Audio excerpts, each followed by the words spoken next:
आप सबने बरगद के वृक्ष को तो देखा ही होगा। क्या आपको ज्ञात है बरगद के वृक्ष के बीज का आकार राई से भी छोटा होता है, परंतु बरगद का वृक्ष संसार के महाकाय वृक्षों में जाना जाता है। जब उसका जन्म होता है तब उसमें वो जटाएं, वो शाखाएं नहीं होती, परंतु जैसे जैसे उसका विस्तार होता है, जैसे जैसे वो अधिक शाखाओं का भार उठाता है, अधिक पत्तियों का सृजन करता है, वैसे वैसे उसकी शाखाएं जटाएं बनकर जड़ तक पहुंचती है और इस वृक्ष को सहारा देती है। ये जीवन का बहुत महत्वपूर्ण पथ है। बिना लोभ लालच शुभ कार्य करें, अन्य लोगों की सहायता करें। धीरे धीरे आपने जिनकी सहायता की वो आपके सहायक बनते जाएंगे, आपकी जड़ों को और बलशाली बनाएंगे, आयु मान और आकार बढ़ाएंगे। सहजीवन, सहायता और निष्काम कर्म आपको मृत्यु के पश्चात भी मरने नहीं देगा, आपको अमर रखेगा।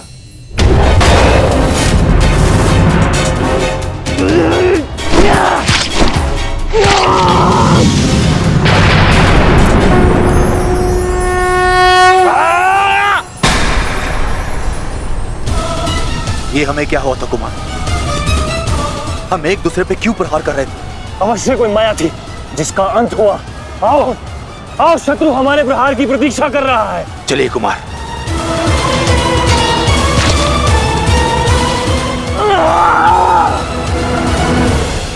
तुम्हारे कौशल और शौर्य को नमन है वृषसेन।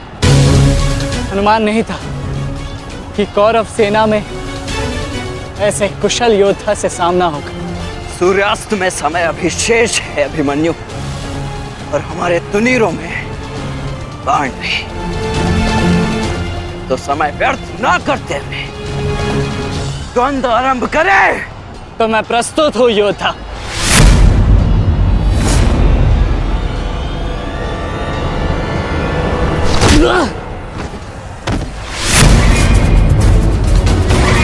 तेरे पिता की माया का अंत हुआ बालक, और अब तेरा अंत होगा।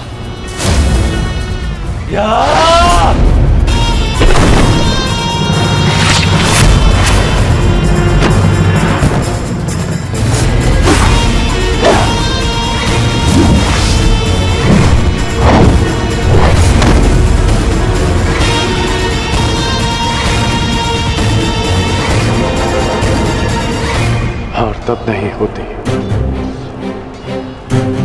जब मनुष्य पराजित होता है। हार तब होती है जब वो हार मान जाता है। हार मत स्वीकारना पुत्र। इस कुरुक्षेत्र की भूमि को, इस महाभारत के युद्ध को तुम्हारी आवश्यकता है। अभी बहुत द्वंद्व शेष है। उठो, अपने क्रोध को, अपने साहस को, अपने विश्वास को एकत्रित करो। उठो और युद्ध करो। उठो पुत्र, उठो पुत्र, उठो पुत्र।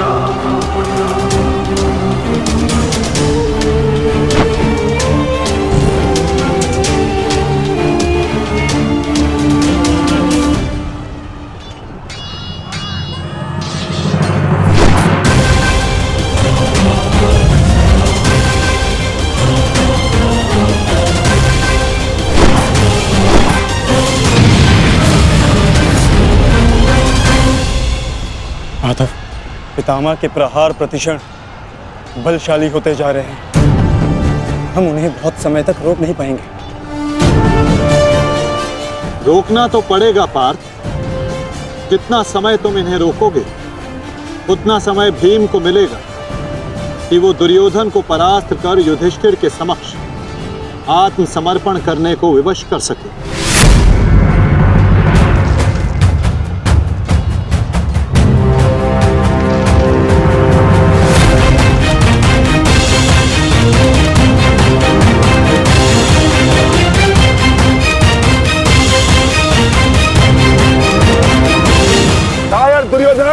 ये युद्ध भूमि है, कोई रंग भूमि नहीं कि औरों के द्वंद्व का तुम आनंद उठा सको।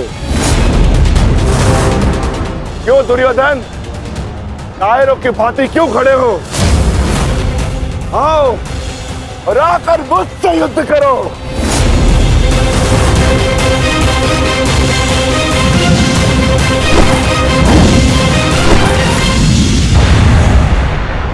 गंगापुत्र, शीघ्रता कीजिए, अर्जुन आपको द्वंद्व में उलझा रहा है। इधर भीम दुर्योधन की ओर बढ़ रहा है। महामहिम, कुछ कीजिए।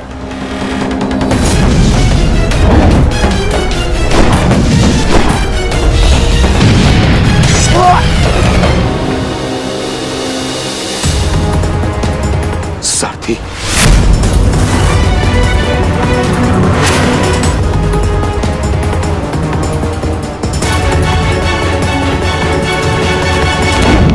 सावधान अर्जुन। क्या तो तुम युद्ध करना भूल गए हो, या फिर तुम्हें युद्ध करने का साहस नहीं है? दुर्योधन नहीं, नहीं दुर्योधन, भीम तुम्हें उकसा रहा है। द्वंद्व में मत फंसना। उचित कहा मामाश्री। मेमनों के आखेट के लिए से आगे नहीं बढ़ते, बस होगे भीम के लिए तो मेरी कलिंग की सेना ही पर्याप्त है। कलंक के वीरों, आक्रमण करो और इसको बंदी बना लो। जाओ।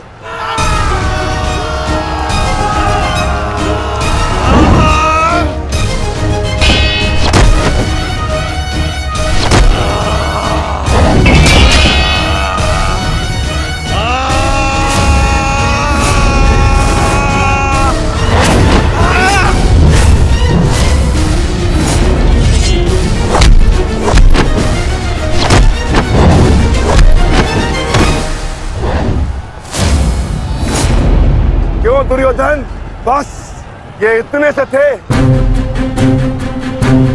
अरे इनसे तो युद्ध करके मेरे हाथ पैर भी नहीं खुले।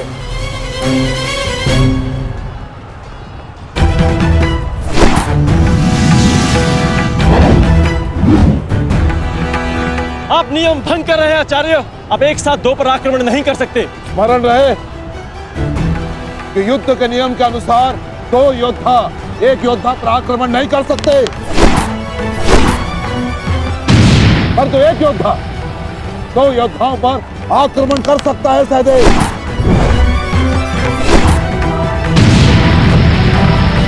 क्या करें नकुल, कुछ करना होगा। हमें गुरु दौड़ को रोककर अधिक से अधिक समय भ्राता भीम को देना होगा। युद्ध सभा में चीख चीख कर अपने पौरुष का बखान करने वाले एक नपुंसक के भांति क्यों खड़े हो? अब किसे लाओगे अपनी ढाल बनाकर? ये विकोदर भीम तुम्हारी हर ढाल को तोड़कर तुम्हारा अंत करेगा। मैं तुम्हारे प्राण लेकर रहूंगा कायर दुर्योधन।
उठकर प्रहार करने का सामर्थ्य शेष है काकाश्री, या पराजय स्वीकार करते हैं? जय और पराजय की चुनौती बराबरी के योद्धाओं को दी जाती है बालक। प्रतीत होता है कि अभी तक तुम्हें कोई समर्थ योद्धा नहीं मिला।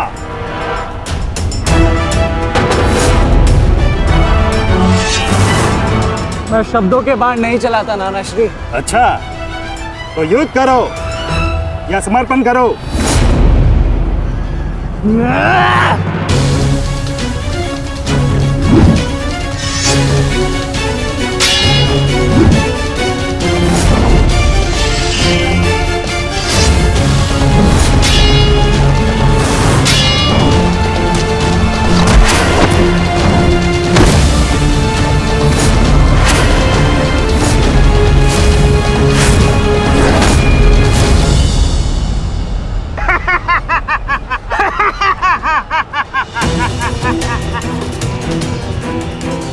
क्या हुआ, थक गए? अरे ये उस मूर्ख विराट पुत्र उत्तर की संगति का प्रभाव है। ये उसे भी यही लग रहा था कि मेरे समक्ष वो कुछ कर दिखाएगा, पर मूर्ख मृत्यु को प्राप्त हो गया। मृत्यु को चींटी की भांति इन्हीं हाथों से मसल दिया मैंने उसे। पीछे हट जाओ अभिमन्यु, अन्यथा उत्तर से कहीं पीड़ादायक मृत्यु मिलेगी। मृत्यु। तो ये समझिए कि आज उत्तर का प्रतिशोध पूर्ण होगा।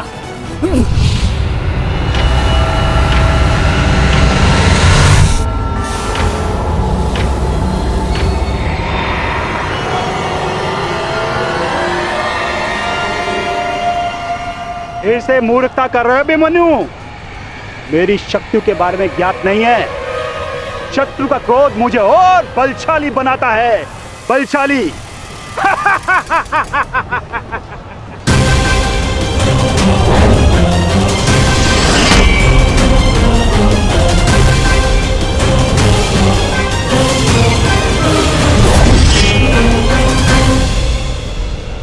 इतना ललकारने के पश्चात भी तुम रथ पर छिप कर बैठे हो दुर्योधन। मैं भी कैसा मूर्ख हूं, एक नपुंसक के वध की प्रतिज्ञा कर बैठा। आज तुमने यह सिद्ध कर दिया कि तुम एक क्षत्रिय नहीं बल्कि एक बहुत हो गया। सावधान! क्रोध से भरे कुमार भीम अब युवराज दुर्योधन की ओर बढ़ रहे हैं महाराज। मेरा दुर्योधन किसी संकट में तो नहीं ना? कहीं ऐसा तो नहीं कि भीम युद्ध के दूसरे दिन ही पांडव पक्ष को जय श्री दिलवा दे?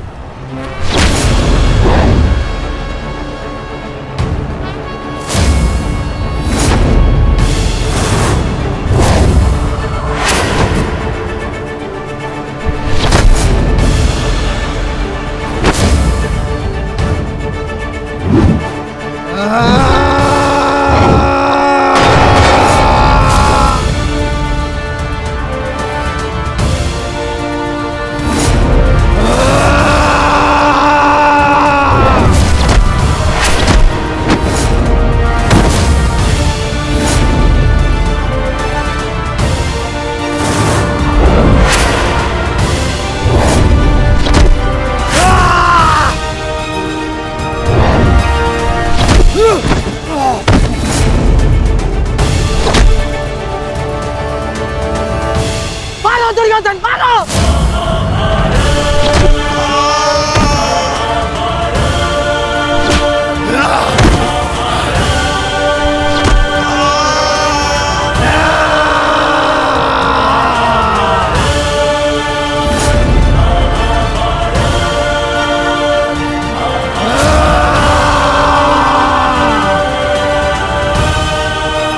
क्या हुआ गदाधारी भीम? अब दिखाओ तुम्हारा पौरुषत्व। या कहो तो हस्तिनापुर की स्त्रियों से आभूषण लाके तुम्हें पहना दूं? क्या हुआ? युद्ध बातों से नहीं, बल से जीता जाता है। यदि इस बैल जैसे शरीर में जरा सा भी साहस बचा है, क्रोध और प्रहार कर मुझ पर। अरे ये क्या पहचानेगा अपनी शक्ति को? इसे कैसे मैंने वस्त्र और आभूषण रहित करके रास्तों से मत्थे बिठा दिया था मैंने।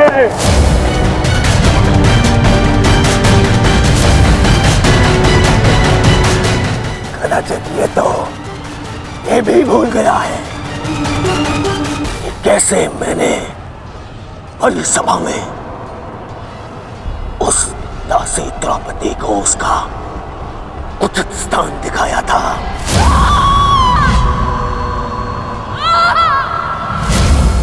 आओ दासी द्रौपदी, आकर मेरी गंगा में बैठो। आओ, वस्त्र हरण करो इस दासी का।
दुर्योधन की रक्षा कीजिए गंगा पुत्र। महामहिम, ये क्या कर रहे हैं आप? अपने वचन को पूर्ण कीजिए। आज यदि आपने भीम का वध नहीं किया तो हस्तिनापुर का युवराज घर नहीं लौटेगा। महामहिम, भीम, रुक जाओ, दूर हो जाओ दुर्योधन से, अन्यथा मुझे तुम्हारा वध करना होगा।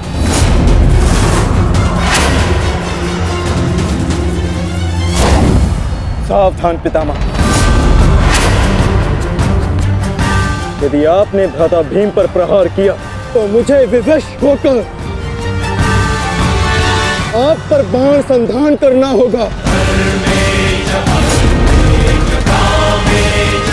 हट जाओ भीम। क्षमा चाहता हूं पितामह, आप अपना वचन पूर्ण कर रहे हैं तो मुझे भी अपनी प्रतिज्ञा का मान रखना है। आज मैं इस दुर्योधन का वध तो करके ही रहूंगा, चाहे इसके लिए मुझे स्वयं के प्राण क्यों न गंवाने पड़े।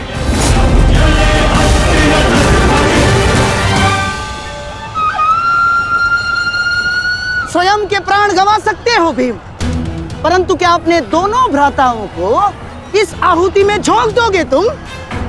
तुम्हारी इस भूल का फल नकुल और सहदेव को भुगतना होगा भीम। जरा देखो उधर।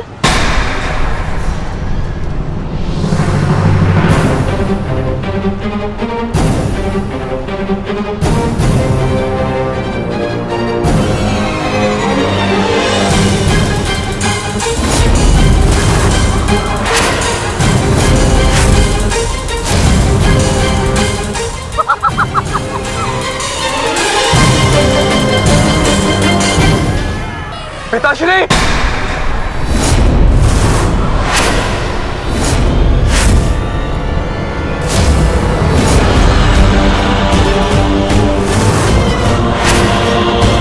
शस्त्र को नीचे करिए द्रोण, अन्यथा सदैव के लिए पुत्र से हाथ खो बैठोगे।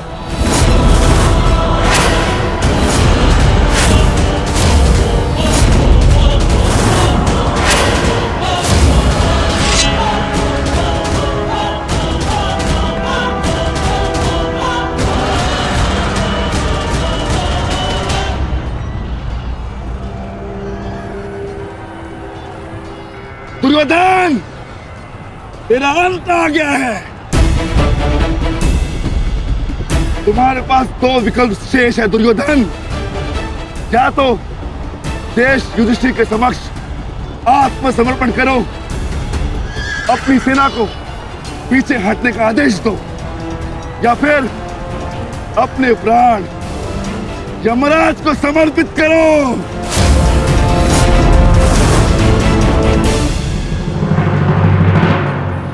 मारो भीम, मारो! शीघ्रता करो भीम! इतनी भी क्या शीघ्रता है राजकुमार युधिष्ठिर?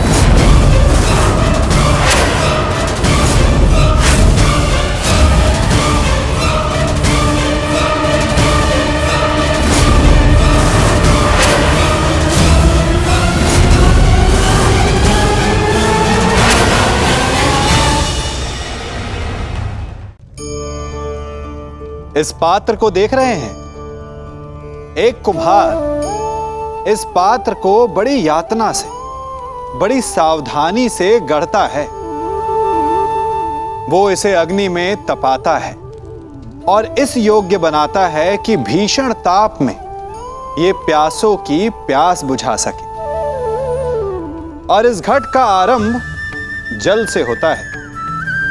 यदि जल ना हो तो इसकी माटी को ना गूंथा जा सकता है और ना ही इसे चाक पर आकार दिया जा सकता है। जल इसका लक्ष्य है, क्योंकि इसे अपने भीतर जल को संचित करके रखना है। परंतु आरंभ और लक्ष्य के मध्य इसे एक कठिन तपस्या से होकर जाना होता है।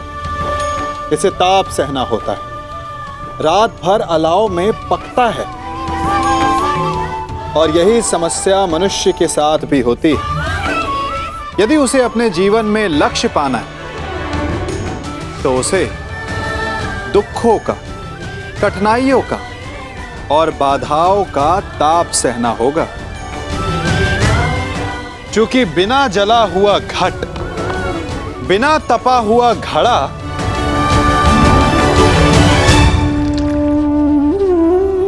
जल का संचय नहीं कर सकता। तुम्हारे पास दो विकल्प शेष है दुर्योधन। मारो भीम, मारो! शीघ्रता करो भीम! इतनी भी क्या शीघ्रता है राजकुमार युधिष्ठिर?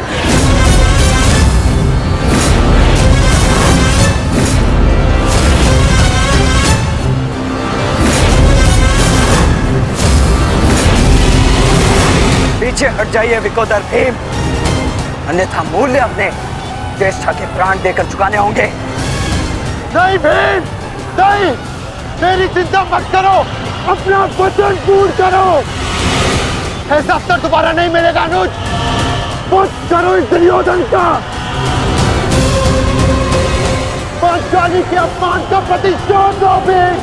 मारो इस दुर्योधन को। एक बार पुनः सोच लीजिए, अवसर दोबारा मिल सकता है, परंतु ज्येष्ठ के प्राण दोबारा नहीं लौटेंगे। मारो भीम, मारो!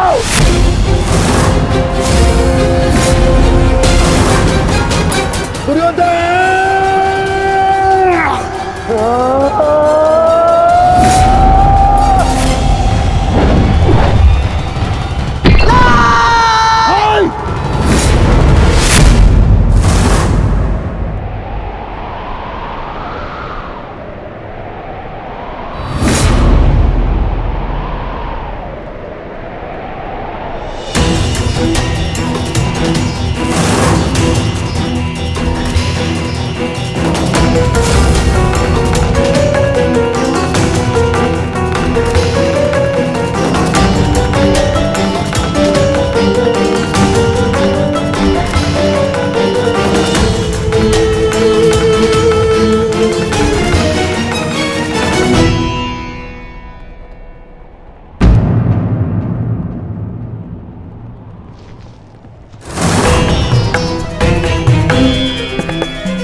जाके सबकी सहायता करो, जाओ।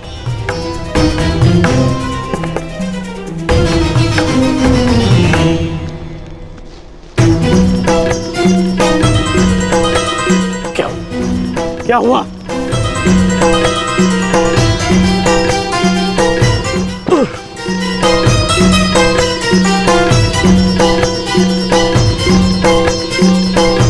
क्या हुआ मित्र?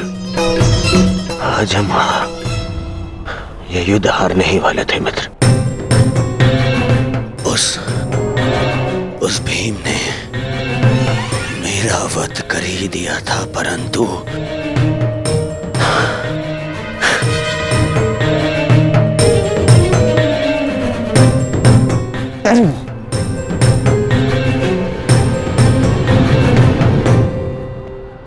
ठीक समय पर आकर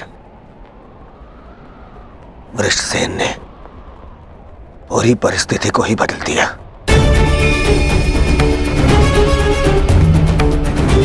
वीर वृषसेन ने आज न केवल मेरे प्राणों की रक्षा की,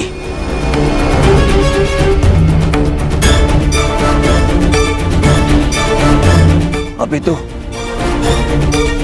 कौरव सेना को एक लज्जाजनक हार से भी बचाया।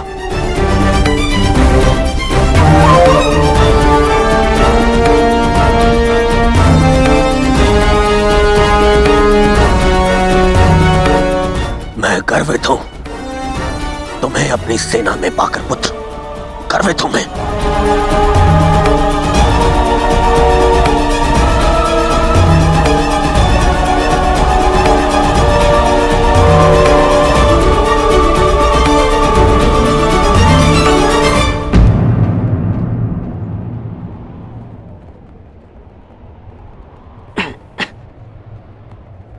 आप फिर से मेरे घाव देख रहे हैं ना पिताश्री,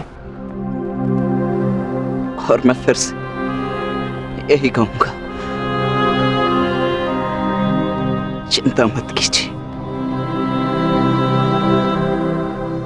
आज का युद्ध समाप्त हुआ और युद्ध भूमि में जो कुछ भी हुआ उसे भुला देना ही श्रेयस्कर है, अपितु उन बाधाओं को समझने का प्रयास करना चाहिए जो हमें विजयश्री बनने या प्राप्त करने से रोक रही है।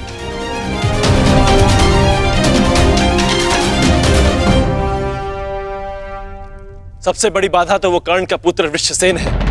आज दूसरे दिन भी उसने दुर्योधन का अंत होने से बचा लिया। दुर्योधन के वध होने के पश्चात वृषसेन को अपने मार्ग से हटाना अति आवश्यक है।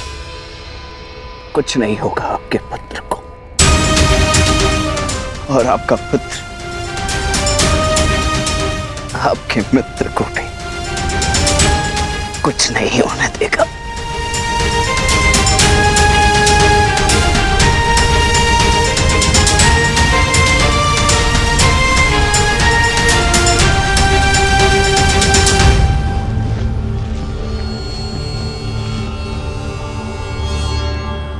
मित्र, आज का दिन हमारे पक्ष में नहीं था। तुम हमारे साथ होते तो कदाचित ऐसा नहीं होता।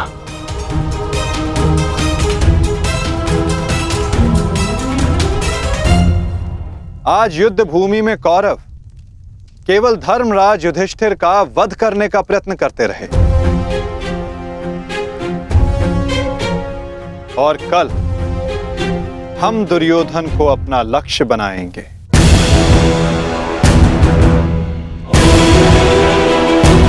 क्योंकि दुर्योधन के अंत के साथ कौरवों की पराजय भी निश्चित है।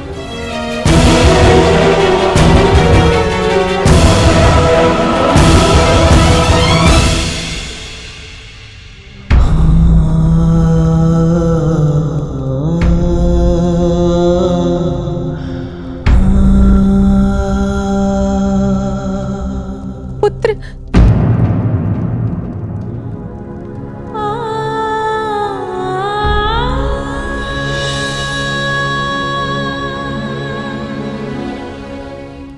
क्या दशा बना दी है इस युद्ध ने तुम्हारी। अरे माता, आप कब आई? माता हूँ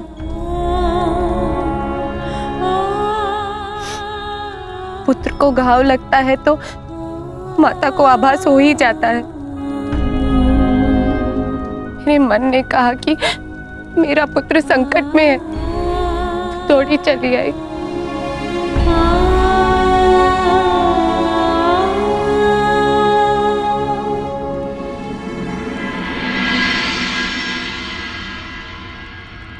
परंतु आप भी तो इसके पिता हैं। क्या अपने पुत्र की इस दशा को देखकर तनिक भी दया नहीं आती? अपने पुत्र के जीवन के लिए आपको कोई मोह नहीं? मैंने निश्चित कर लिया है, तुम कल युद्ध में नहीं जाओगे।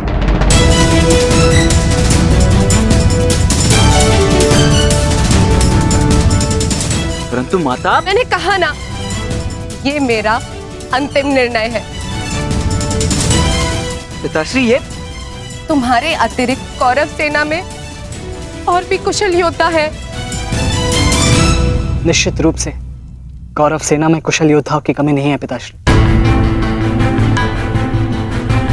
परंतु वृषसेन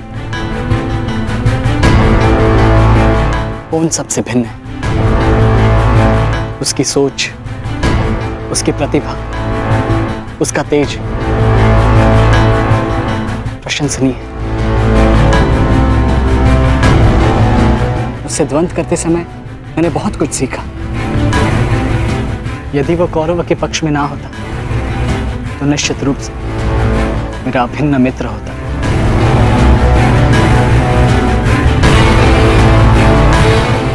परंतु समझ में नहीं आता कि उसमें इतना तेज आया कहां से। कुछ जन्म से, कुछ कर्म से। वो अंगराज कर्ण का पुत्र है, जिसके मन में मृत्यु का भय नहीं, अपने कर्तव्य की ओर पूर्ण आत्मसमर्पण है। उस पर तेज स्वतः ही आ जाता है अभिमन्यु।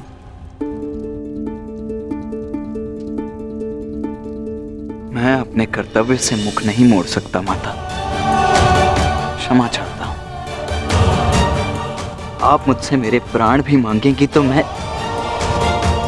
अभी अपना शीश काटकर आपके चरणों में रख दूंगा, परंतु मैं अपने वचन से विमुक्त नहीं हो सकता माता। मैं वचनबद्ध हूं। मैं युद्ध में पराजित होकर लौटने वाला नहीं। या तो मैं विजयी होकर कंधों पर बैठकर आऊंगा, या वीर गति को प्राप्त करके कंधों पर लेटकर।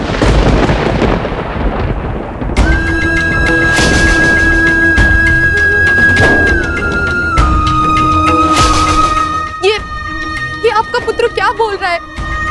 अब आप सुन रहे हैं ना?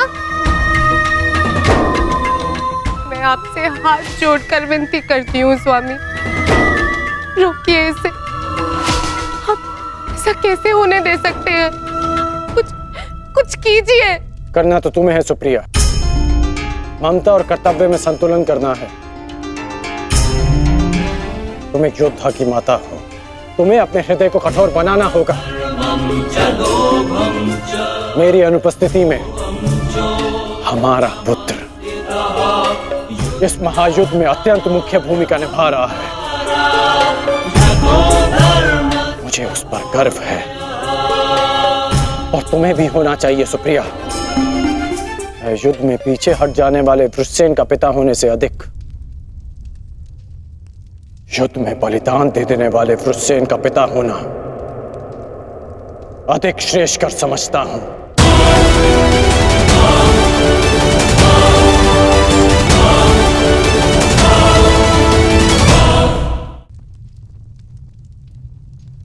और तुम्हें भी समझना चाहिए सुप्रिया, तुम उसकी माता हो, उसकी शक्ति बनो, उसकी दुर्बलता नहीं।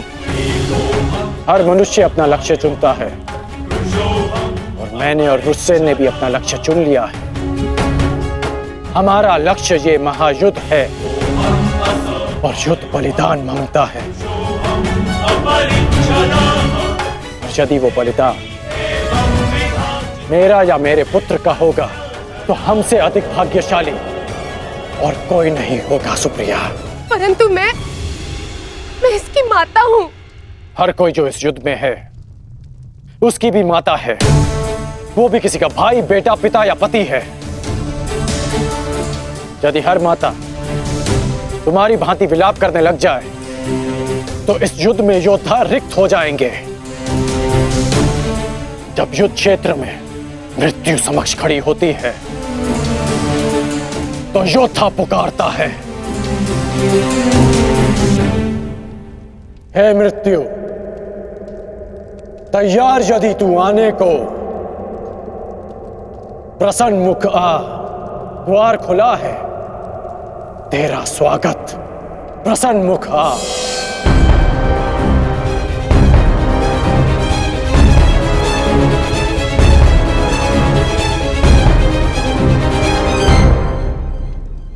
तू महायोद्धाओं के समक्ष एक दुर्बल माता कैसे जीत सकती है? यदि आपने निर्णय ले ही लिया है तो ठीक है,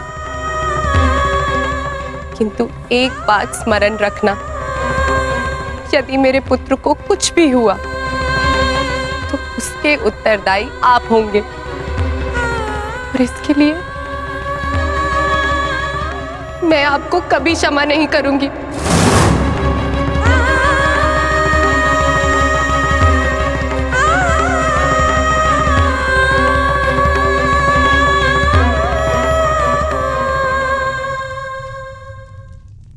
आज युद्ध भूमि में पांडवों का प्रयास था कि दुर्योधन पर वश पालें। कल भी कदाचित उनका यही प्रयास होगा। इस कारणवश हमें सज्ज रहने की आवश्यकता है।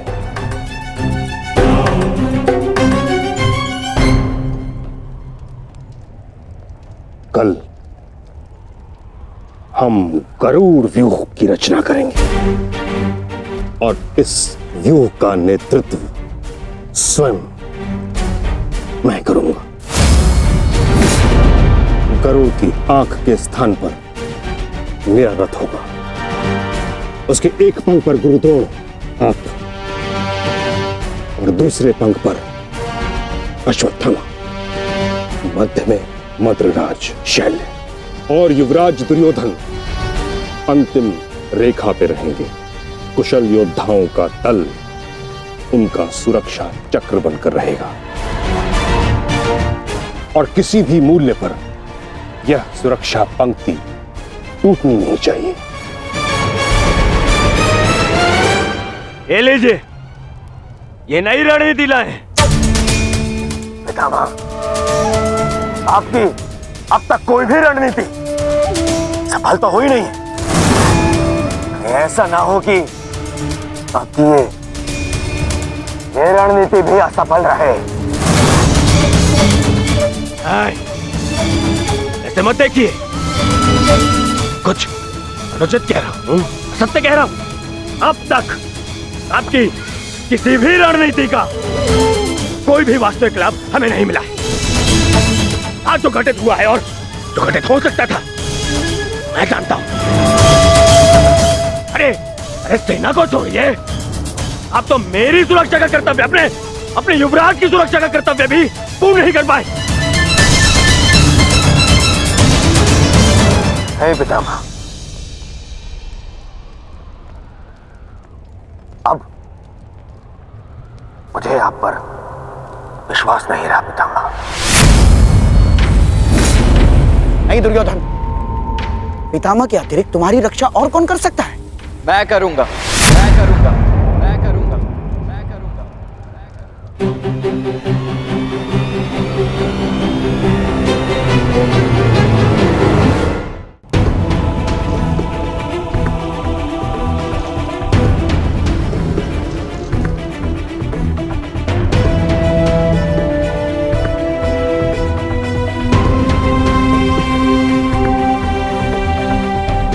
मैं मानता हूं मैं महामहिम के समक्ष कुछ भी नहीं, और मैं हृदय से उनका सम्मान भी करता हूं।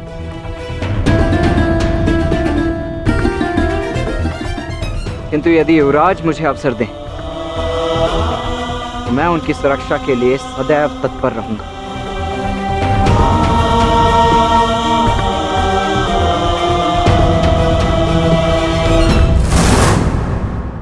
आपका क्या मत है वासुदेव?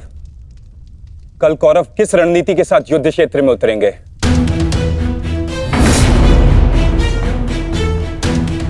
उनकी व्यू रचना क्या होगी? व्यू रचना चाहे जो भी हो, किंतु आज जो रणभूमि में हुआ उसके पश्चात यह निश्चित है कि दुर्योधन की रक्षा हेतु वे उसे सेना की अंतिम रेखा में ही रखेंगे, क्योंकि वो जानते हैं कि दुर्योधन ही हमारा लक्ष्य है।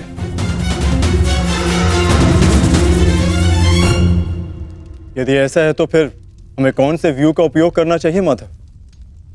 अर्धचंद्र व्यू पार्थ।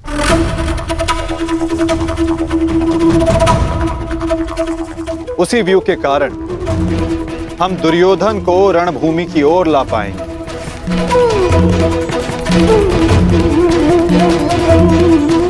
और यदि दुर्योधन व्यू से बाहर नहीं आया तो ये उसकी दुर्बलता समझी जाएगी और मानसिक पराजय भी।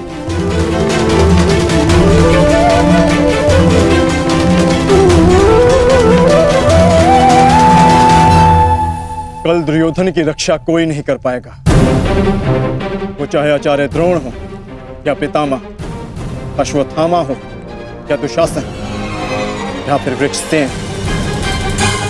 कल जो भी योद्धा मेरे और दुर्योधन के मध्य आएगा तो या तो रणभूमि छोड़ेगा या फिर ये संसार। मेरे पिताश्री आप पर पूर्ण विश्वास करते हैं युवराज, और मैं अपने पिताश्री की ओर से आपको यह वचन देता हूं कि जब तक मेरे शरीर में अंतिम श्वास रहेगी तब तक मैं युद्ध भूमि में आपकी सुरक्षा के लिए प्रस्तुत रहूंगा।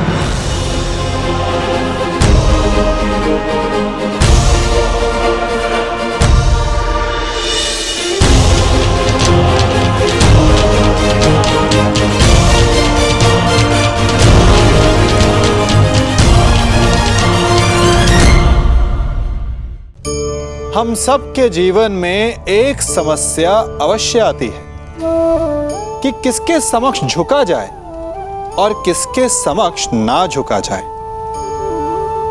अधिकतर लोग ये कहते हैं कि एक स्वाभिमानी किसी के समक्ष नहीं झुकता, तो कुछ लोग ये कहते हैं कि जिसका आकार बड़ा होता है वो झुका हुआ है।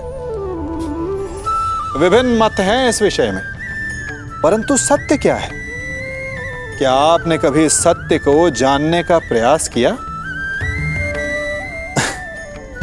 विचित्र पहेली है ना? वास्तविकता में ये सब परिस्थिति जन्य है। परिस्थिति के अनुसार झुकना भी उचित है और परिस्थिति के अनुसार ना झुकना भी। यदि आपको ऐसा लगे कि ये बात अनुचित है, आपके मन, आपकी आत्मा से ये स्वर उठे कि ये अनुचित है, तो ना झुकिए। ऐसा करना आपकी आत्मा को उठा देगा। और यदि आपको ऐसा लगे कि किसी की बात उचित है, परंतु अपनी आयु, अपने पद, अपने अहंकार के कारण उस बात को आप मान नहीं पा रहे, तो तुरंत नतमस्तक हो जाइए, तुरंत झुक जाइए, क्योंकि ऐसा करने से आपके अहंकार का आकार कम हो जाएगा और आपके व्यक्तित्व का कद और बढ़ जाएगा।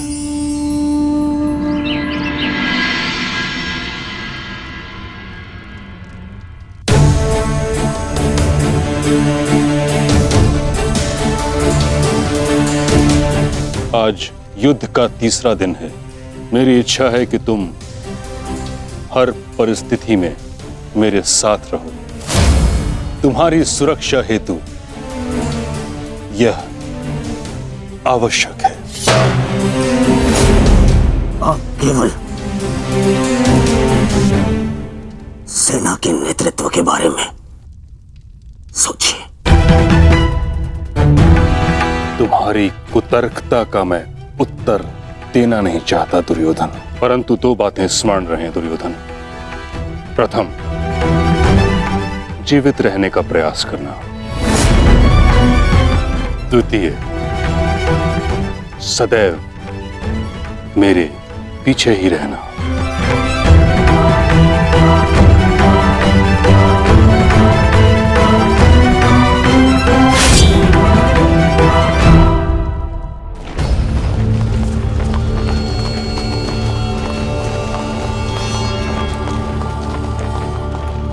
प्रणिपात पिताश्री। यशस्वी भव।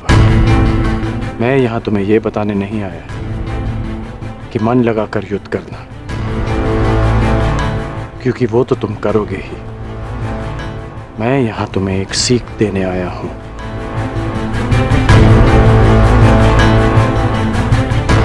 युद्ध क्षेत्र में योद्धा कहां है, ये जानने का सबसे अच्छा संकेत है उसके युद्ध की पताका। तुम्हें जिसकी भी रक्षा करनी है या जिस पर भी प्रहार करना है, उसके रथ की पताका को जानना, पहचानना बहुत आवश्यक है। मैंने ये तुमसे पहले नहीं कहा, पर आज कह रहा हूं कि मुझे स्वयं पर गर्व है कि मैं तुम्हारा पिता हूं।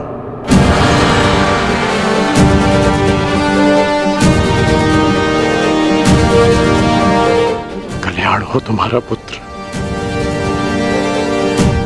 अपने पूरे कौशल से युद्ध करना और विजयी बनना, ताकि संसार स्मरण रखे कि तुम राधे कर्ण के पुत्र हो। सदा स्मरण रहेगा पिताश्री। जब मृत्यु युद्ध क्षेत्र में सामने खड़ी हो तो योद्धा कहता है, हे मृत्यु, तैयार यदि तू आने को, प्रसन्न मुखा। द्वार खुला है, तेरा स्वागत, प्रसन्न मुखा।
समय आ गया है पार्थ, क्या करना है स्मरण है ना?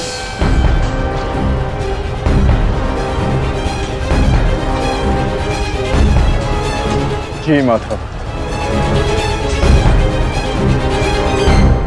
आज महामहिम भीष्म ने गरुड़ व्यूह का निर्माण किया है महाराज। किंतु पांडवों ने कौन सा व्यूह रचा है संजय? पांडवों ने अर्धचंद्र व्यूह की रचना की है महाराज। मूर्ख है युधिष्ठिर, कभी भी अर्धचंद्र व्यूह गरुड़ व्यूह को नहीं तोड़ सकता।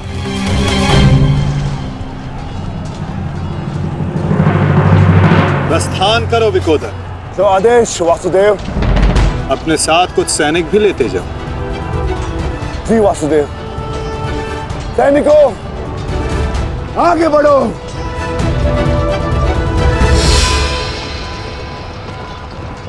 क्षमा चाहता हूं माता, किंतु भ्राता भीम दुर्योधन और उसकी सेना के लिए अकेले ही पर्याप्त है, तो फिर आपने उनके साथ सैनिक क्यों भेजे? जिस कार्य के लिए विकोदर जा रहे हैं वहां शत्रु का ध्यान बटाने के लिए उन्हें सैनिकों की आवश्यकता अवश्य पड़ेगी। तुम समझ रहे हो ना पार्थ?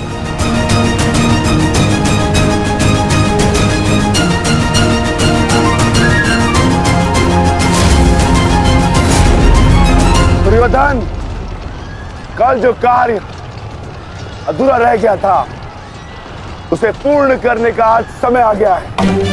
हाँ भीम, हाँ, क्योंकि नियति ने तुम्हारी मृत्यु मेरे हाथों लिखी है, मेरे हाथों। आओ, एक बार पुनः सोच लो दुर्योधन, कल मैंने ही तुम्हें प्राण दान दिया था और उसी के कारण आज तुम एक भयभीत हिरण की भांति पितामह की छाया में छिप कर बैठे हो।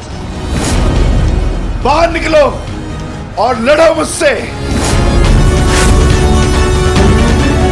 दुर्योधन, कहीं ऐसा तो नहीं कि तुम्हें अब समझ में आ रहा है कि रणभूमि सजाकर तुमने कितनी बड़ी मूर्खता की है? अभी ज्ञात हो जाएगा कि किसने कितनी मूर्खता की है। आओ दुर्योधन, मैं तुम्हारी प्रतीक्षा कर रहा हूं। साथी,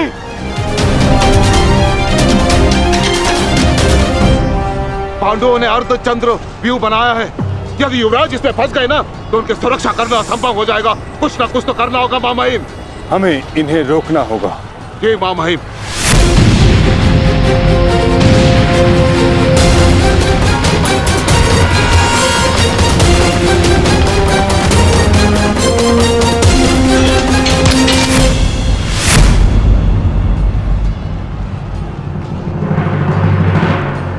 प्रणिपात प्रपितामह।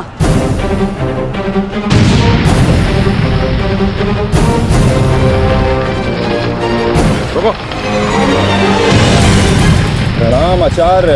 क्यों मेरे समक्ष आ जाते हो? मेरा जन्म ही सदैव आपके मार्ग में आने के लिए हुआ है आचार्य।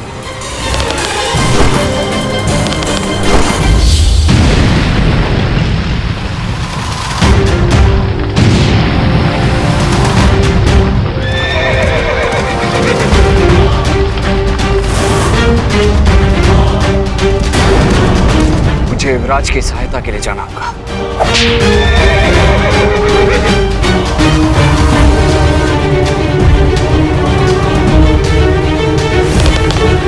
सावधान दुर्योधन!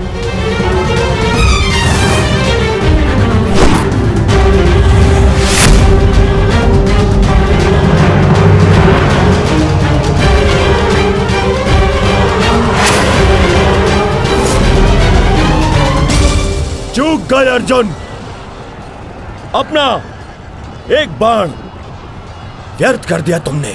ना मेरा बाण अपना लक्ष्य चूकता है और ना मैं कोई बाण बिना लक्ष्य संधान करता हूं।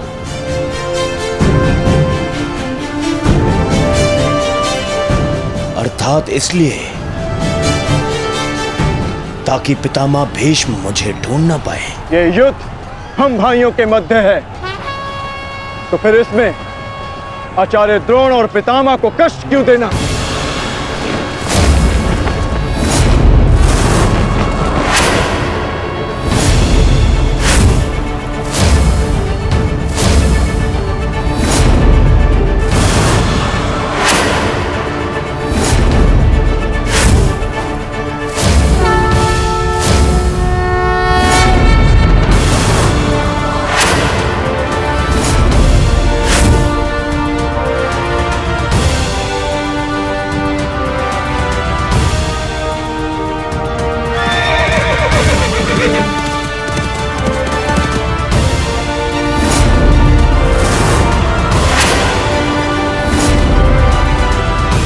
युद्ध क्षेत्र में योद्धा कहाँ है, ये जानने का सबसे अच्छा संकेत है उसके युद्ध की पताका।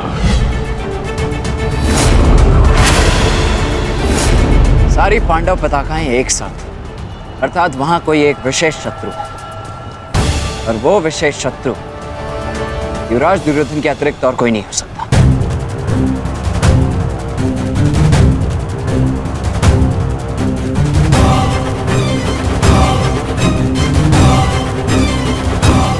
अब समझा,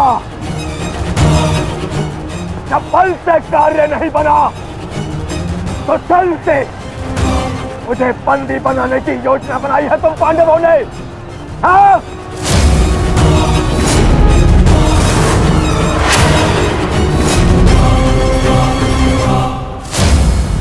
आओ!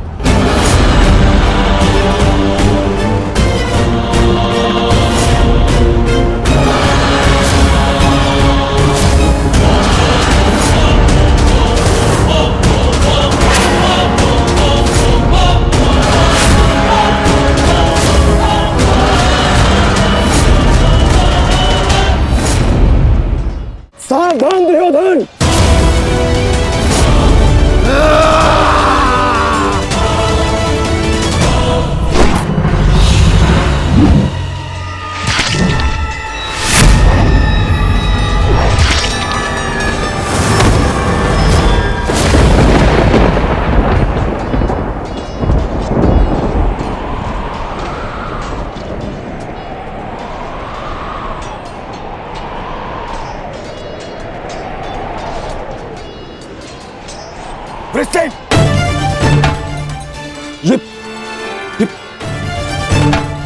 ये क्या किया तुमने पुत्र?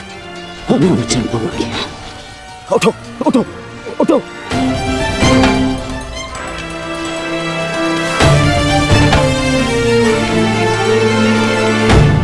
ये मेरे और इन पांडवों के मध्य का युद्ध है, तुम्हारा नहीं। तुम जाओ, ये मेरा आदेश है, जाओ यहाँ से। आज यदि स्वयं ईश्वर भी मुझे आदेश दे तो मुझे स्वीकार नहीं है युवराज। आपके द्वार से कोई खाली हाथ नहीं लौटना चाहिए युवराज। शत्रु युद्ध मांग रहा है यार। आइए मिलकर उसे युद्ध का आनंद देते हैं।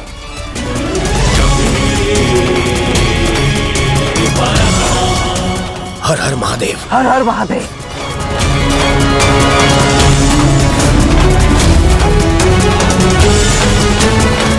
उठ जाओ वृषसेन, आज मेरे और दुर्योधन के मध्य जो भी आएगा या तो रणभूमि से जाएगा या संसार से।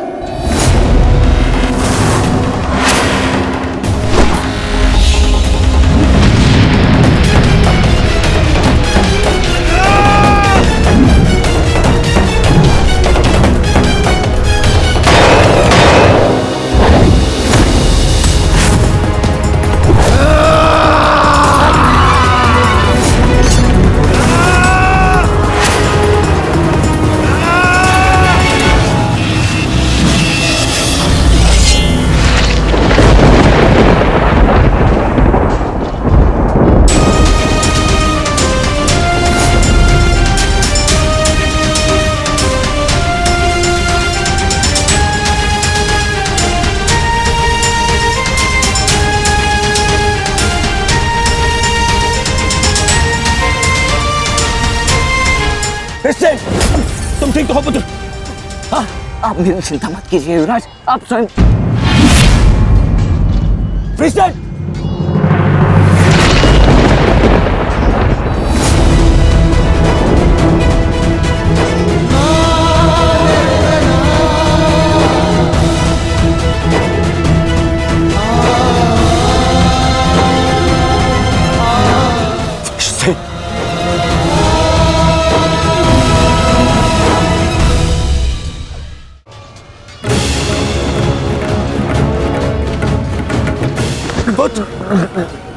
वृषसेन, अभी भी समय है, लौट जाओ।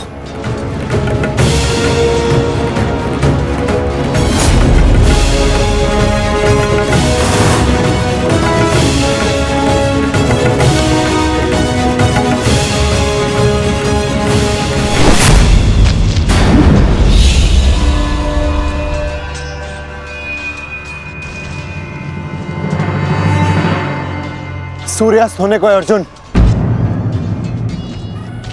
संधान करो।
युवराज,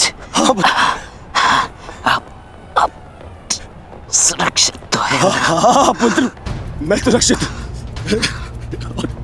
और तुम चिंता मत करना, मैं तुम्हें अभी वैद्य के पास में लेके जाऊंगा। तुम स्वस्थ हो जाओगे। आओ आओ।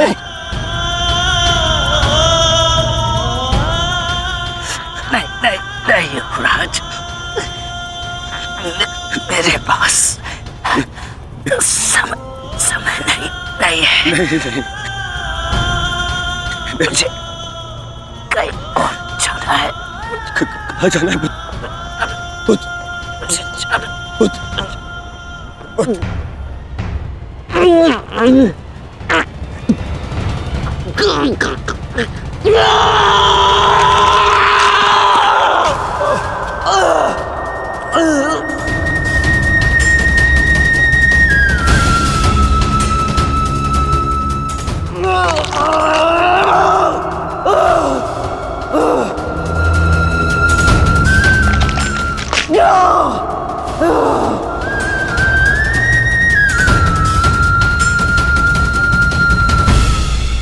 इस संसार से जाने से पूर्व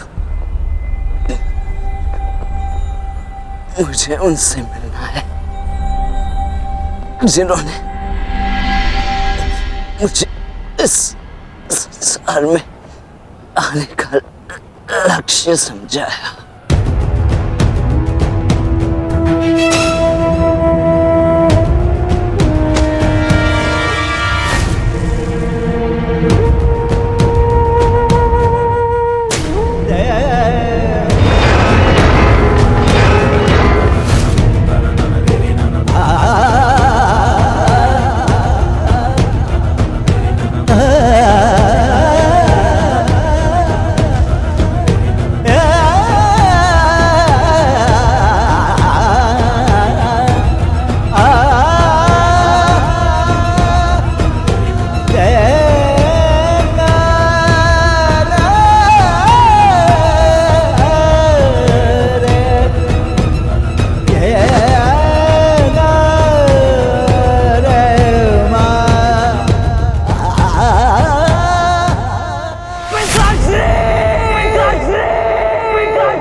क्या आपने अपने जीवन में कभी तलवार खरीदी है? क्या देखकर तलवार खरीदते हैं? उसकी मयान देखकर या उसकी धार देखकर?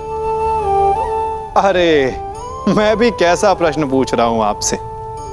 यह आवश्यक थोड़ी कि आप कोई योद्धा या क्षत्रिय हो।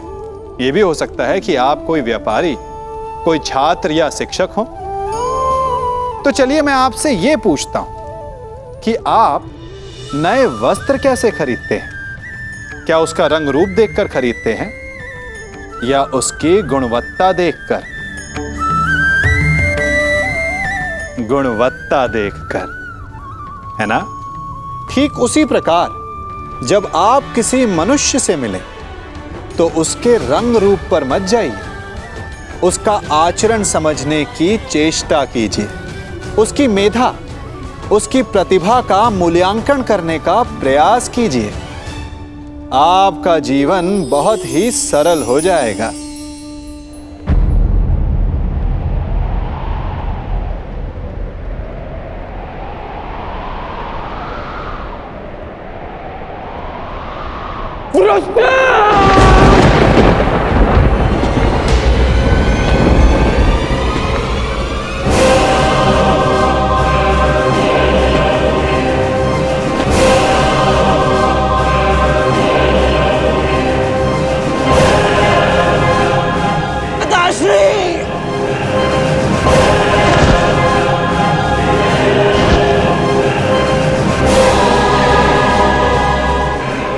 रुकिए पिताश्री।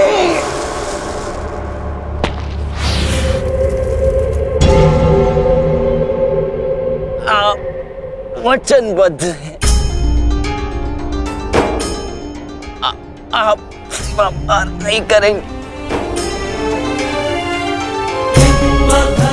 मैं नहीं चाहता कि कल कोई कहे कि वृषसेन के कारण वचनवीर कर्ण ने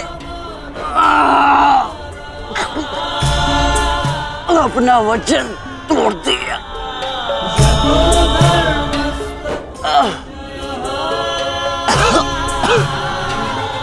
आओ पुत्र, अपने पिता के पास आओ। हाँ,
मैंने अपना वचन पूरा किया पिताश्री।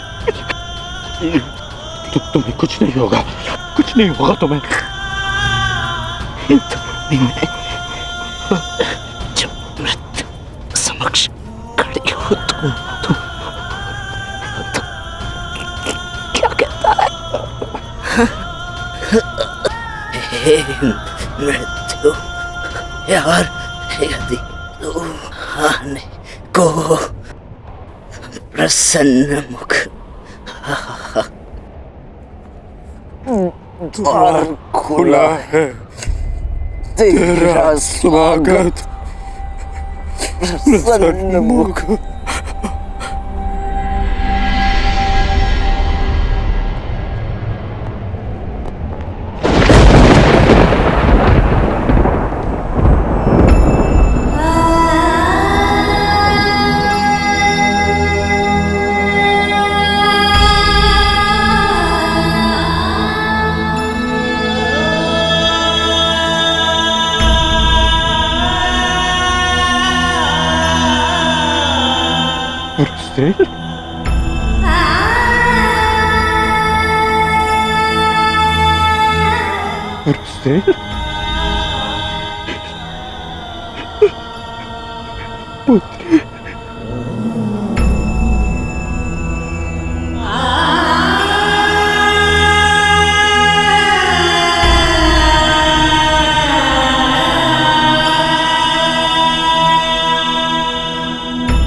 पुत्र पुत्र उठो उठो पुत्र उठो।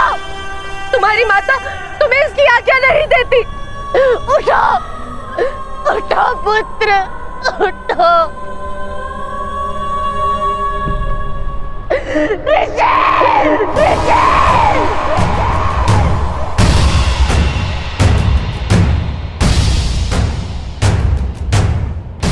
पांडु पुत्रों की पांडु पुत्रों की पांडु पुत्रों की पांडु पुत्रों की पांडु पुत्रों की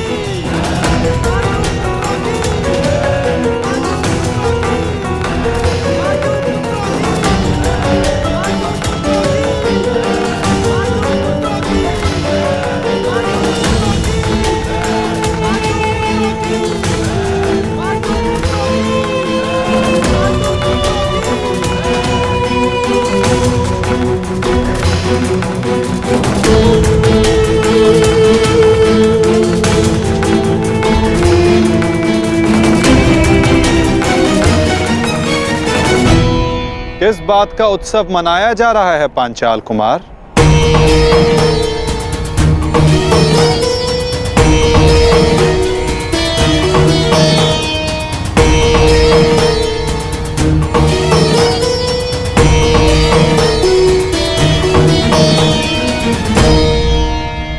अपनी विजय का उत्साह रखना उचित है, परंतु एक वीर, एक महायोद्धा की मृत्यु का उत्सव मनाना कुत्सा है।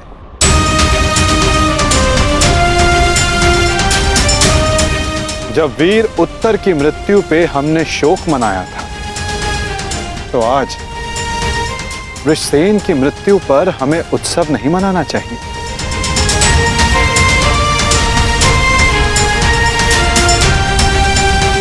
कल हमने एक वीर योद्धा खोया था और आज हमारे विपक्ष ने एक वीर योद्धा खोया है।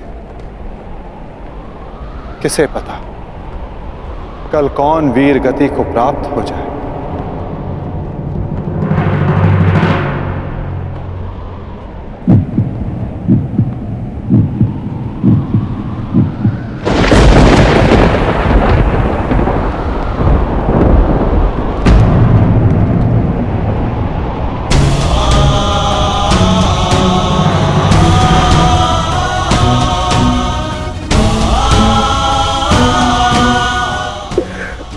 मुझे मैं तुम्हारे पुत्र की रक्षा नहीं कर पाया अमित।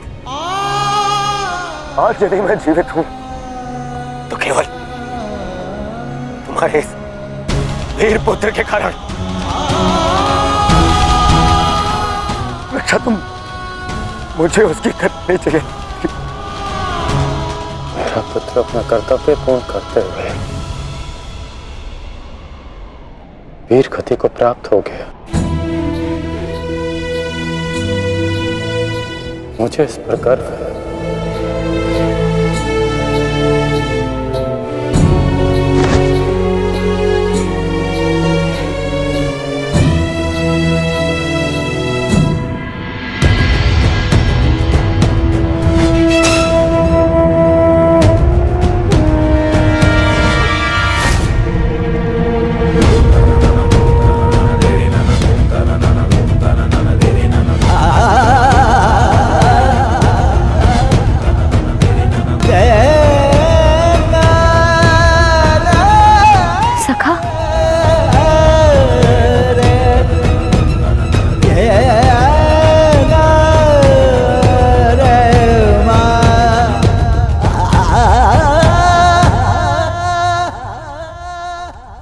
मैं समझ गई थी कि वहां सबके मध्य आप मुझे कोई संकेत देना चाह रहे थे,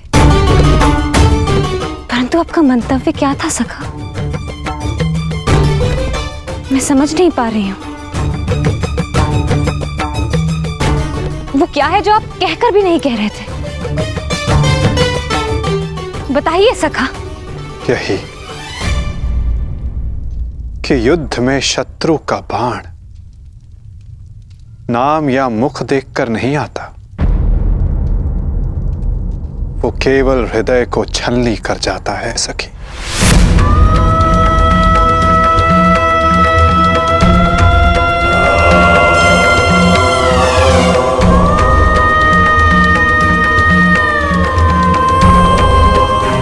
मेरे पुत्रों की भाग्य रेखा भी वृषसेन की भांति है।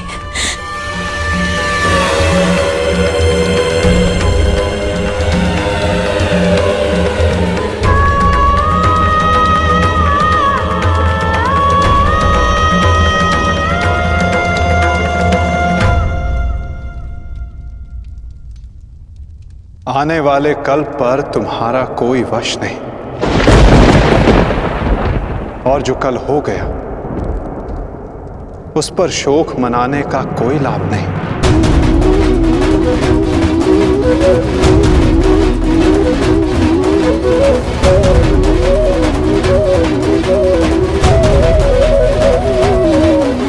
जब समय आएगा सखी, तुम्हें सब ज्ञात हो जाएगा।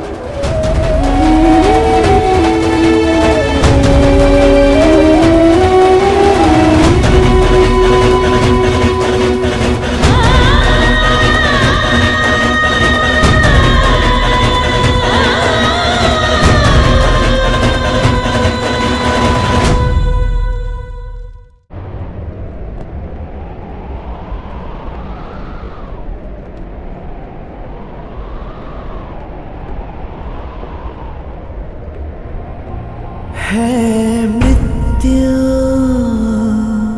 तैयार यदि तो आने को, प्रसन्न मुख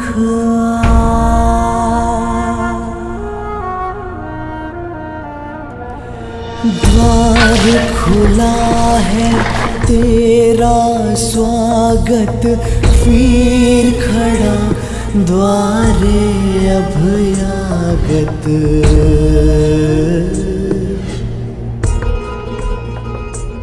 बाहें फैला के मुस्कुरा के करता अपने अतिथि का स्वागत। जब मृत्यु युद्ध क्षेत्र में सामने खड़ी हो तो योद्धा कहता है, हे मृत्यु, तैयार यदि तू आने को, प्रसन्न मुख। बालक आया तेरे आंचल छाया,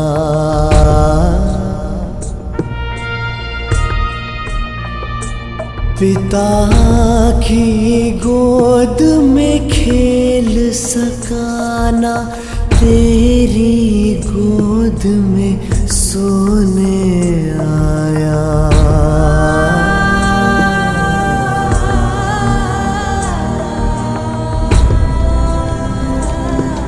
सपना था वो विवश पिता का, उसकी हर आशा है टूटी। कांधे चढ़े पुत्र की अर्थी, ये पीड़ा है सबसे अनूठी। हर बोझ है छोटा इसके आगे, पिता पुत्र को ही दे अगले।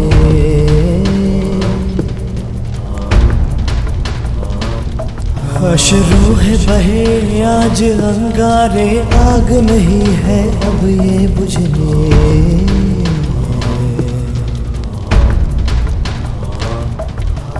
द्वार खड़ा तेरे अभयागत, अपने अतिथि का स्वागत,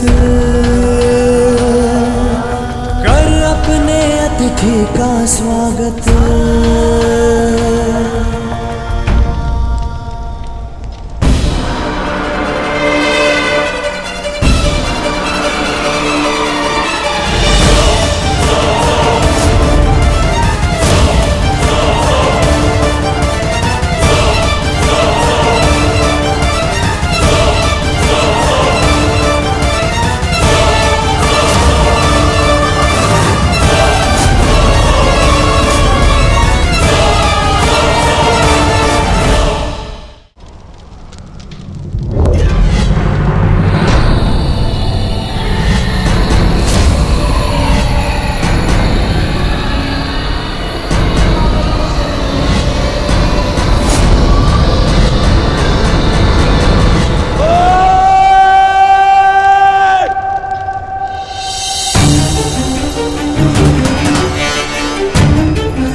छोड़ो मुझे, इनका इतना साहस, यहाँ आ गए, क्यों आए हो यहाँ? आज के युद्ध पर अपनी विजय का उन्माद दिखाने या फिर वृषसेन की मृत्यु पर उपहास उड़ाने? हाँ,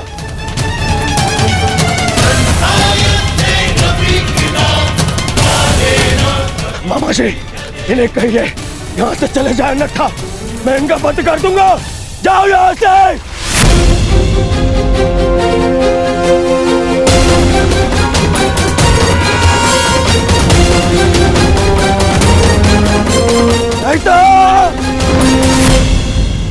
नहीं मित्र,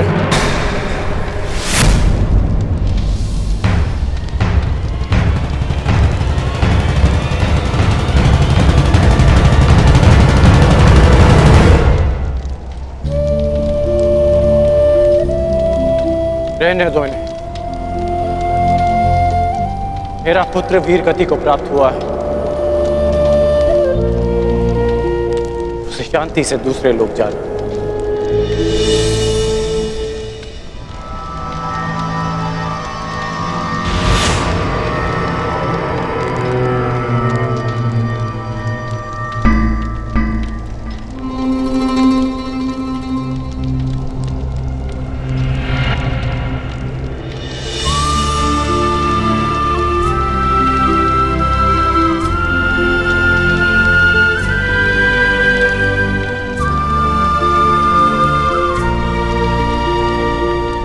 आप सब मेरे पुत्र के अंतिम संस्कार में आए,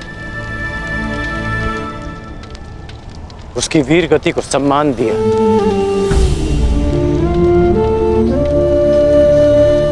उसके लिए आपका बहुत बहुत धन्यवाद।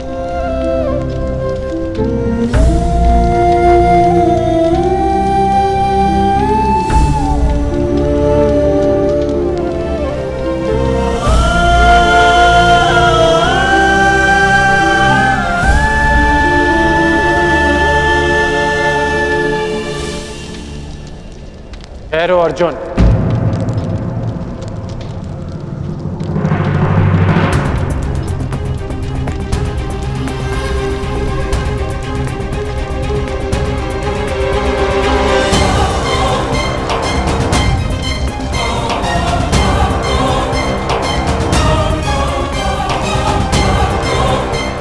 उस दिन की प्रतीक्षा करना जब मैं युद्ध भूमि में प्रवेश करूंगा।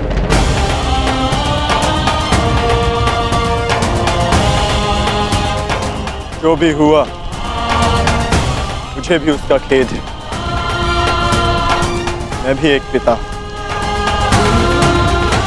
इसलिए तुम्हारी पीड़ा को भली भांति समझ सकता हूं। मैं ये सब प्रतिशोध लेने के लिए नहीं कह रहा हूं, और ना ही मुझे तुमसे कोई स्पष्टीकरण चाहिए, और ना ही तुम्हारी सहानुभूति। मेरे पुत्र ने अपना कर्तव्य पूर्ण करते हुए अपने प्राण दिए, उसे वो सम्मानित अंत मिला जो हर योद्धा का स्वप्न होता है। मैं ये सब इसलिए कह रहा हूं क्योंकि अब उसका अधूरा काम मैं पूर्ण करूंगा। प्रयास करूंगा कि तुम्हें भी सम्मानजनक अंत मिले।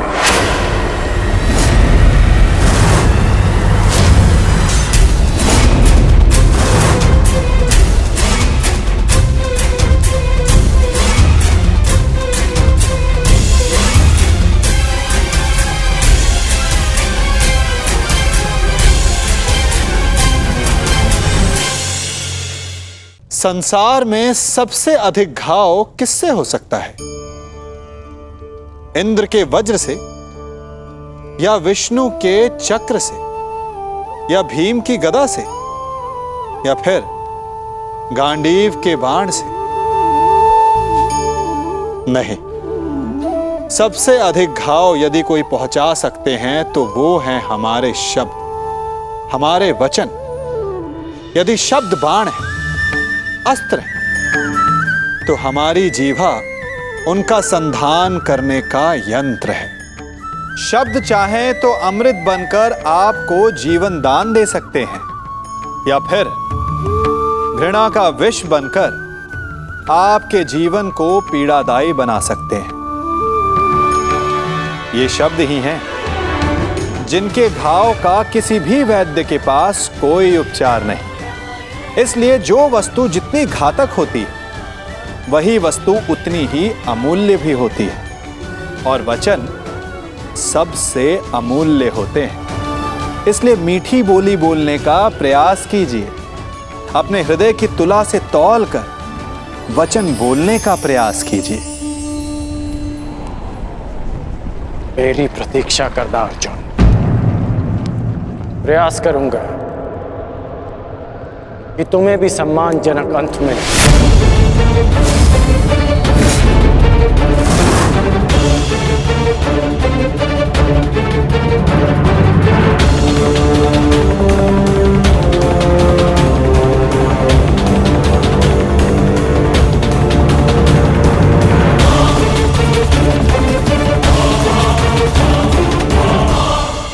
मित्र, इन पांडवों को इनकी नियति तक अवश्य पहुंचाऊंगा मैं,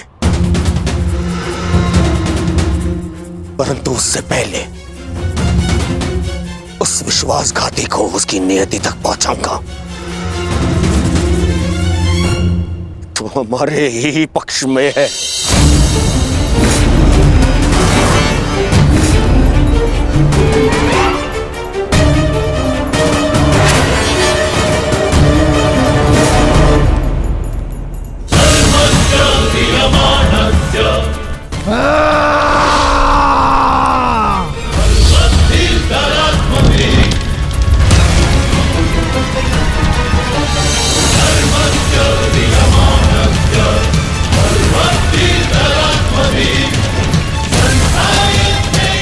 महामहिम, महामहिम,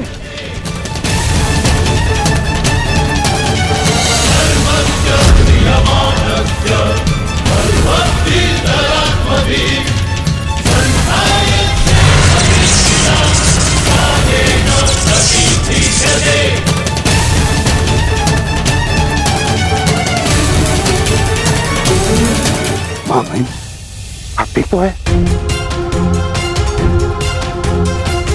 महामहिम के शिविर में अग्नि लगाने का दुस्साहस किसने किया?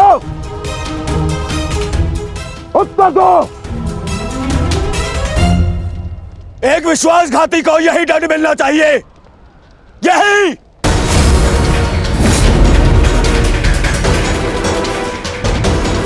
सावधान दुर्योधन, आज की हार के कारण शब्दों का चयन करना भी भूल गए तुम। लज्जा नहीं आती तुम्हें? नहीं आचार्य, मैंने सर्वथा उचित शब्दों का ही चयन किया है। आज जो कुछ भी हुआ वो इनके कारण हुआ है। इनके पांडवों के प्रति प्रेम भाव के कारण ही आज वृषसेन वीर गति को प्राप्त हो गया।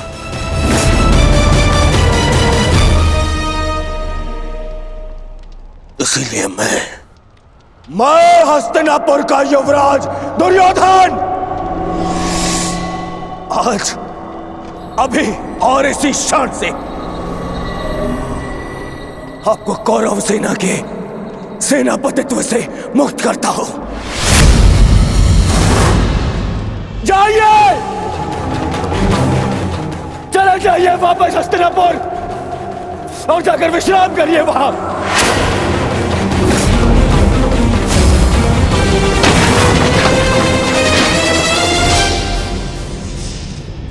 अपने शब्दों पर नियंत्रण रखो दुर्योधन, और अपनी सीमा मत लांघो। सीमा लांघ नहीं रहा हूं, आज तो सीमा बना रहा हूं।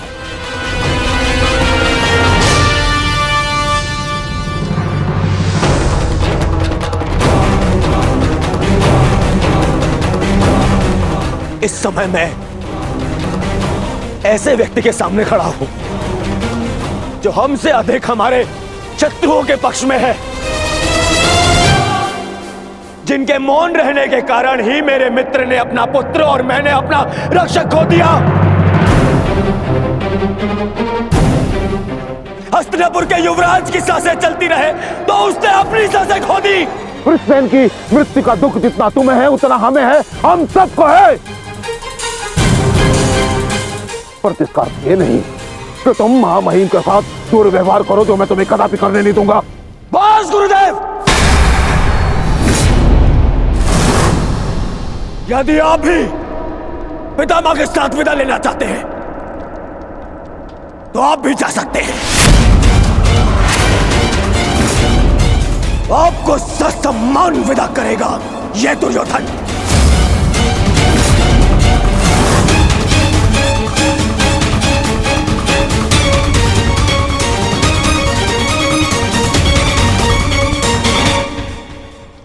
तैयार हो जाओ मित्र, कल से इस युद्ध में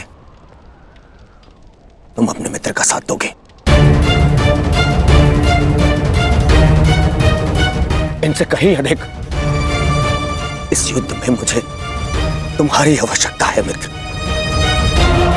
दो सहोदर एक दूसरे का रक्त ना भाई, ये उत्तरदायित्व आपको ही लेना होगा ताजश्री। प्राण की रक्षा केवल आप ही कर सकते हैं। कदापि नहीं। जब तक मैं युद्ध भूमि में उपस्थित हूं तब तक अंगराज कर्ण युद्ध भूमि में पद नहीं रखेगा। क्यों मेरा मित्र मेरे साथ में युद्ध में खड़ा नहीं हो सकता? बताइए क्यों?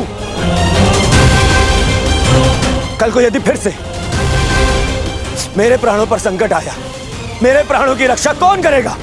मैं करूंगा तुम्हारी रक्षा, शत्रु को तुम्हारे समीप आने नहीं दूंगा।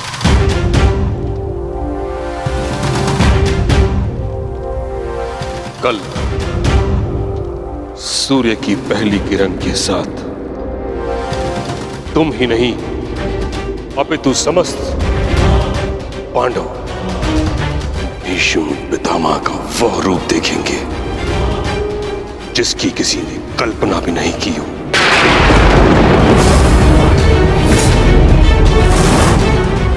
यह मेरा वचन है। अर्जुन हो या युधिष्ठिर, कृष्ण हो या भीम, गंगा पुत्र भीष्म के प्रताप के आगे झुकेंगे। यह मेरा वचन है।